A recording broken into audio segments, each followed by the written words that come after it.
Assalamualaikum warahmatullahi wabarakatuh. Hamdan wa syukran lillah. Nahmaduhu wa nasta'inuhu wa nastaghfiruh wa na'udzu billahi min syururi anfusina wa min sayyiati a'malina may yahdihillahu fala mudhillalah wa may yudlil fala hadiyalah.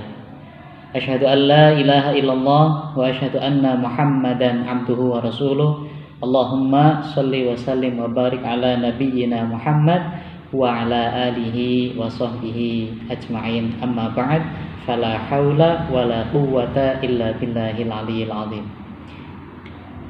Sabahul khair anak-anakku semuanya, kelas 5. Kaifa halukum? Khair, alhamdulillah. Alhamdulillah Ustadz senang mendengarnya. Kalian semua dalam keadaan sehat. Ustadz dan Ustadzah selalu mendoakan kalian semua semoga selalu dalam keadaan sehat walafiat. Semoga kalian juga mendoakan Ustadz dan Ustadzah di sini untuk juga selalu dalam keadaan sehat walafiat. Baik anak-anakku semuanya, alhamdulillah pada hari ini, hari Selasa, Allah masih memberikan kesempatan kita semuanya untuk bertemu. Hari ini pembelajaran kita yaitu pembelajaran akhlak, ya, akhlak. Sudah dapat bukunya semuanya? Sudah, ya, alhamdulillah. Bagaimana kemarin ininya, evaluasinya? Gampang ya. Mudah-mudahan Allah memudahkan kalian semuanya untuk mengerjakan evaluasi. Untuk hari ini kita sudah mulai masuk bab selanjutnya. Untuk bab selanjutnya kita mempunyai judul yaitu tentang ukhuwah Islamiyah, ya. Ukhuwah Islamiyah. Sering mendengar ya kita semuanya ya kalimat ukhuwah Islamiyah. Ada yang tahu apa itu ukhuwah Islamiyah? Ukhuwah sering kita mendengarnya dalam bahasa Arab biasanya akhun, ukhtun, ya, itu asal katanya. Ukhuwah, kalau akhun itu saudara laki-laki, ukhtun apa tadi? Saudara perempuan, betul. Lalu kalau ukhuwah berarti apa? Betul sekali. Persaudaraan Islamiyah berarti persaudaraan Islam. Persaudaraan sesama umat Islam, ya, itu. Jadi hari ini kita materinya itu ukhuwah Islamiyah atau gampang disebutnya adalah persaudaraan sesama muslim atau sesama umat Islam. Ada beberapa hal yang melandasi kenapa sih kita harus kemudian mempelajari tentang ukhuwah Islamiyah. Karena apa? Ukhuwah Islamiyah, persaudaraan itu nanti mempunyai imbas atau mempunyai manfaat adalah sebuah persatuan, ya, sebuah persatuan. Persaudaraan yang kokoh membuat manfaat yaitu persatuan Islam. Kalau umat Islam bersatu, maka tidak ada lagi yang akan mengejek orang Islam. Ketika ada yang mengejek, maka kita menjadi kuat. Allahumma amin ya rabbal alamin. Itu. Ustadz, kenapa sih kita harus belajar ukhuwah Islamiyah? Kan kita sudah saling bersaudara. Betul. Kita selama di dunia ini, selama kalian di Al-Irsyad, itu selalu diajarkan tentang pentingnya ukhuwah Islamiyah, persaudaraan antar umat Islam. Kenapa? Karena kita ketahui bahwa Islam itu tidak hanya di Indonesia saja, kalian semua harus ketahui, ya. Islam itu ya ada tidak hanya di Asia, ada di Eropa, ada di Amerika, ada di Australia, ya. Di Afrika bahkan, ya. Di masing-masing benua itu semuanya ada yang beragama Islam. Bersyukur hari ini kita hidup di Indonesia yang mayoritas agamanya Islam. Apa sih manfaatnya Ustaz? Sehingga kita untuk menjalin sebuah persaudaraan sangat mudah, tidak mengalami kendala. Bayangkan ketika kalian berada di wilayah yang minoritas. Minoritas tahu ya, sebagian kecil. Orang Islamnya cuma sedikit. Contoh kalian berada di Amerika, atau tidak usah jauh-jauh, yang masih di Asia saja, berada di Jepang. Di sana agamanya agama Shinto ya. Bagaimana hidup di negara yang tidak mayoritas agama Islam? Ini mengalami kesulitan. Meskipun kita harus yakin di balik kesulitan itu pasti ada kemudahan. Tetapi hari ini kita bersyukur hidup di Indonesia yang mayoritas agamanya Islam. Itu pun kita harus dipupuk kembali ukhuwah Islamiyahnya. Kenapa Ustadz? Karena di Indonesia tidak hanya berasal dari satu suku saja. Contoh saat ini kita berada di suku Jawa, betul sekali. Tapi Indonesia punya beragam banyak suku. Coba sebutkan apa aja. Jawa, betul. Sunda, Dayak, Madura, ya. Belum lagi suku-suku yang luar Jawa, banyak sekali. Dan Islam tidak hanya berada di Jawa, ya. Islam, sekali lagi Ustaz sampaikan, tidak hanya berada di Jawa. Islam itu ya berada di Sumatera, ya. Islam berada di Nusa Tenggara, baik timur maupun barat. Islam berada di Kalimantan, bahkan Islam juga berada di Papua, suku Papua. Kita harus paham tentang itu.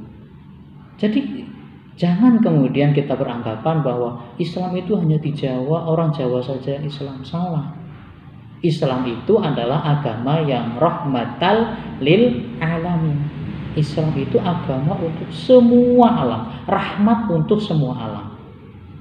Oleh karena itu kemarin Ustadz sudah menyuruh kalian untuk menghafalkan satu hadis itu yang di halaman 14 ya. Ustadz kemarin sudah menerima sebagian besar ya, sudah ngirim semuanya.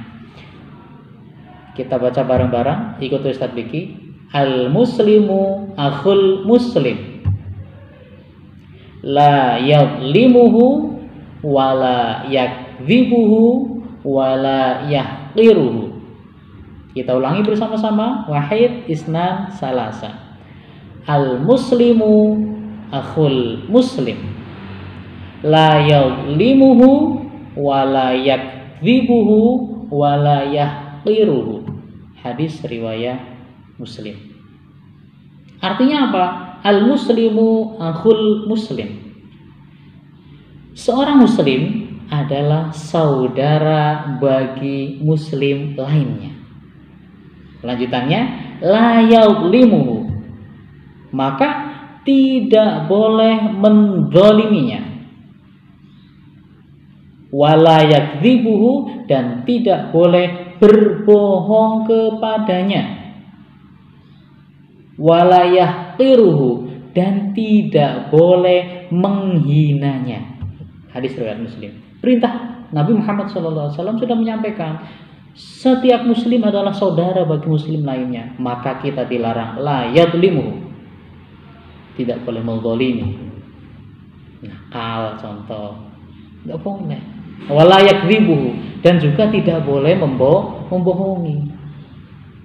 Wala yahqiruhu, dan kita juga tidak boleh menghina. Enggak boleh. Ya. Ini pesan dari baginda Nabi Muhammad sallallahu alaihi wasallam. Bisa ulangi, setiap muslim adalah bersaudara. La yaklimuhu, tidak boleh mendolimi, tidak boleh membohongi, dan tidak boleh menghina. Catat ya. Ustadz, apa sih pentingnya kemudian ukhuwah Islamiyah? Ya, pentingnya apa sih ukhuwah Islamiyah? Kalian pernah lihat sapu lidi? Ya, betul. Sapu lidi itu kan banyak tuh ya, banyak. Sapu lidi bisa menyapu, digunakan untuk menyapu karena bersatu, karena banyak. Coba kamu pegang hanya satu sapu lidi saja. Contoh ini sapu lidi untuk nyapu. Bisa nggak? Bisa sih. Tapi selesainya lama. Ya, bisa. Tapi selesainya lama. Beda ketika kemudian satu lidi itu satu ikat, jumlahnya banyak, digunakan untuk menyapu. Lebih cepat mana? Jelas lebih cepat yang satu ikat. Artinya apa? Umat Islam kalau kemudian bersatu, maka bisa menghalau kemungkaran. Cepat untuk menghalau kemungkaran. Tapi kalau umat Islam kemudian sendiri-sendiri, si A sendiri, si B sendiri berjalan, dia tidak akur, tidak mau bersama-sama, maka apa imbasnya?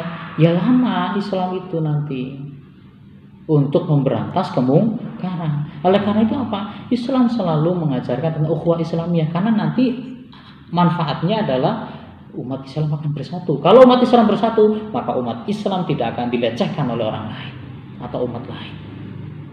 Paham itu? Keutamanya apa sih? Terwujudnya persaudaraan dan persatuan umat Islam. Jelas kalau kemudian kita saling ukhuwah Islamiyah akan menimbulkan persatuan, persaudaraan. Kemudian menumbuhkan rasa kasih sayang. Ketika satu tersakiti, satu terzolimi, maka yang lain merasa sakit, bukan malah menghinanya, bukan malah membulinya. Itu bukan akhlak orang Islam. Ya, yang seperti itu bukan akhlak orang Islam. Kemudian apa? Jelas ketika saling mengasihi, saling kasih sayang, maka Allah akan tuh memberikan kasih sayang. Kemudian meringankan beban yang berat. Kalau kemudian kita ukhuwah Islamiyahnya kuat, persaudaraannya kuat, maka saling membantu. Betul sekali. Contoh kemarin kurban ini ya, ibadah kurban, Idul Kurban. Kalian semuanya sudah nabung nih dari kelas 4 kemarin.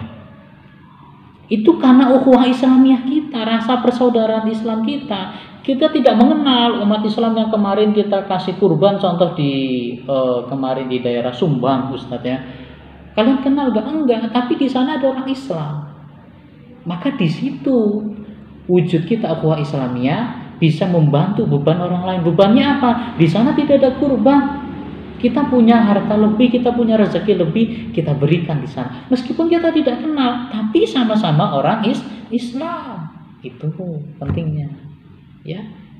Kita tidak mengenal, tapi kita sama-sama beragama Islam. Wajib untuk saling membantu. Sehingga mereka bagaimana di sana? Sangat senang sekali, sangat merasa terbantu, bahkan mendoakan kita semua, mendoakan kalian untuk selalu sukses dan lain sebagainya.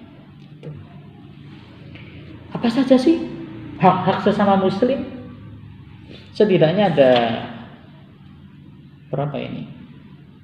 Ada 6 ya.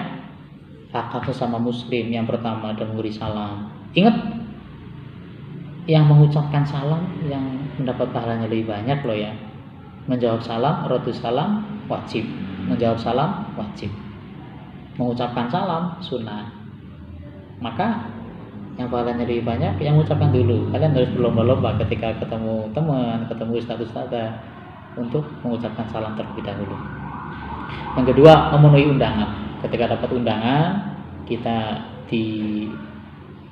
disarankan untuk memenuhi ketika memang tidak ada uzur atau tidak ada halangan. Kemudian memberikan nasihat. Ini jelas sesama muslim itu harus saling menasihati, seperti dalam surah Al-Asr ya. Tawasau bil haqqi, tawasau bis sabri. Saling berwasiat, saling menasihati tentang kebaikan. Tawasau bis sabri, saling berwasiat atau menasihati tentang kesabaran. Mendoakan orang yang bersin. Ada yang bersin nih, kasih contoh. Yang bersin kan ucap apa? Alhamdulillah. Yang mendengarkan, yarhamukallah. Yang bersin ucap, yahdikumullah. Saling mendoakan. Ini sangat indah sekali ya. Ada orang yang bersin saja, kita saling mendoakan. Kemudian nih, yang kelima, menengok orang sakit. Ya, ini terkait dengan menengok orang sakit ya. Nabi Muhammad SAW telah memberikan contoh yang luar biasa. Kalian pastinya sudah pernah dengar dulu nih. Ketika suatu ketika Nabi Muhammad itu ketika akan ke masjid gitu ya, itu selalu dilempari kotoran sama orang lain gitu ya. Suatu ketika Nabi Muhammad lewat, loh, kok ini ya nggak ada yang lempari saya ya? Kemana ini? Malah dicari sama Nabi Muhammad SAW. Kemudian tanya kepada orang sekitar, ya Fulan, kemana ini yang biasanya di sini nih? Biasanya saya sering lihat si Fulan ini di sini melempari saya kotoran.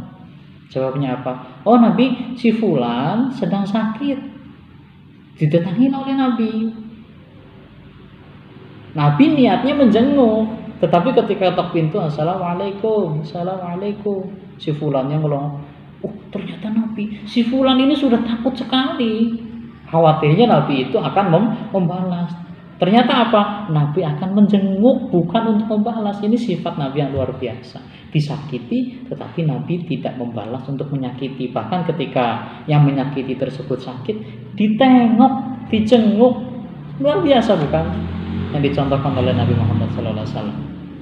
Kemudian mengiringi jenazah. Ketika ada orang meninggal, kita mengiringi jenazah sampai ke liang lahat atau ke kuburan. Tapi kalau kemudian kalian merasa takut ya sudah, nggak usah. Yang penting mendoakan.